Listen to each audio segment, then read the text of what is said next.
நான் உன்கிட்ட ஒரு கேள்வி கேட்க, நீ அதுக்கு சரியா பதில் சொல்லு. அக்கால கொடுத்த உன் மச்சாங்காட்டில் நீ வேலை செய்ய சொல்றாங்கன்னு பொண்டாட்டி புருஷனும் உளுந்து உளுந்து வேலை செய்றீங்க இல்லையா?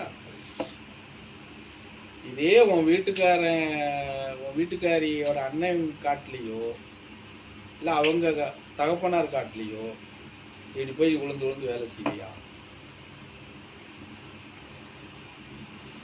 கரெக்டாக பார்த்து சொல்லணும். கூப்பிட்டா போகணும், கூப்பிட்டா போகணும், பேச்சு மாறக்கூடாது. நாளைக்கு நீ என்ன பண்ணுறது தெரியுமா? உங்கள் அப்பன் கட்டினாலும் சரி உங்கள் அண்ணன் கட்டினாலும் சரி ஃபோன் பண்ணுறேன். 2 நாளைக்கு வேலை இருக்குது, ஆடு மேய்க்க வான்னு சொல்லி ஃபோன் பண்ணி கூப்பிட சொல்லு. பேச்சு மாறக்கூடாது. ஆமாம், அதெல்லாம் பேச வேண்டாம். நீ சொன்னதை மாத்திரம் செய்யுமா.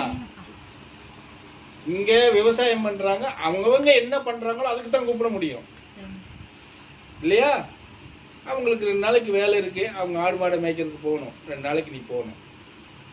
ஆமாம்,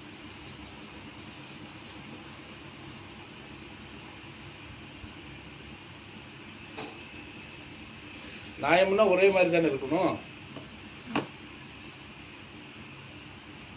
நீ அப்படி போப்பா, நீங்க வந்தாலும் வரலனாலும் நான் ஒண்ணுமே சொல்ல மாட்டேன்.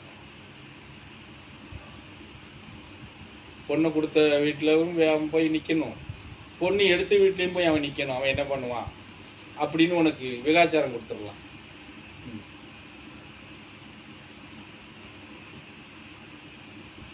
ஆசிரமத்தில் ஒரு வேலை இருக்கிற அன்னைக்கு உங்கள் மச்சானுக்கு வேலை செய்ய சொல்லு, சரியா?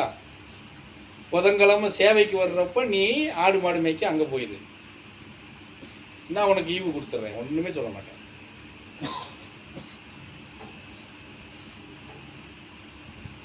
நாங்களா இதைவாது செய்யணும், செய்யாதவங்களுக்கெல்லாம் என்ன செய்ய அப்படின்னு உங்கள் மனசுக்குள்ளே நினைக்காத. இல்லையா? கேட்கலனாலும் மனசுக்குள்ளே வருது இல்லை? இல்லை, இங்கே போனால் 2 தடவை தண்ணி கூட இங்கே ஏமாத்திட்டு இருப்பேன். அங்கே இங்கேருந்து ஊர் ஆடு மேய்க்கணும். நீ தண்ணி டீ கொடுத்து விட்டாலும் அங்கே போய் இருக்கீல்ல, அது மாதிரி அங்கேயும் செய்ய. அதெல்லாம் தெரியாது. நியாயம்னா நியாயம் தான். இந்த மச்சானுக்கு எப்படி, இந்த மச்சானுக்குன்னா அந்த மச்சானுக்கு எப்படி அப்படி செய்யணும்.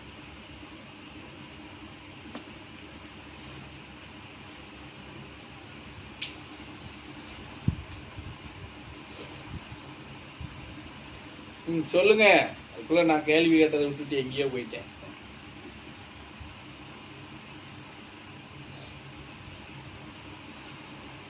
எழுதி வச்சு கேள்வி கேட்கணும்.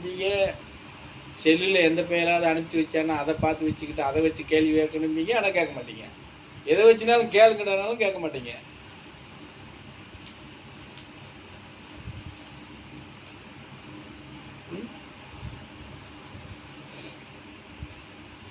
இதுதான்ப்பா உண்மை. நீங்கள் வருத்தப்பட்டதுனாலையோ கோபப்பட்டதுனாலையோ இந்த பரதேசிக்கு ஒரு நஷ்டமும் கிடையாது, லாபமும் கிடையாது. நீ சரியான முறையில் நம்பிக்கை வச்சு பயணம் பண்ணால் நீ நன்மை அடைய போகிறீங்க, உங்கள் குடும்பம் நன்மை அடைய போகுது. நம்பிக்கை வச்சு நடமாடுறது மாதிரி அப்படி ஆக்டிங்கில் இருந்தீங்கன்னா எல்லாமே ஆக்டிங்கில் தான் இருக்கும். அதில் ஒன்றும் மாட்டுக்கிறதே கிடையாது. நீ நடிக்கலாம், நான் தெரிஞ்சுக்கிடுவேன். ஆனால் இந்த பரதேசி நடிக்கிறத உன்னால் தெரிஞ்சுக்கிறவே முடியாது. 10 வருஷம் இல்லை, சாகிறது வரைக்கும் கூட தெரிஞ்சுக்கிற மாட்டேன்.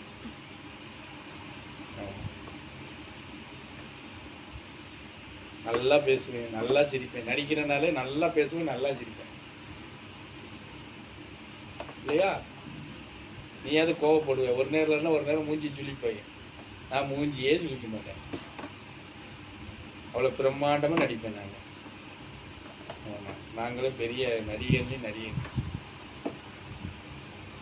பார்த்துக்கோங்க.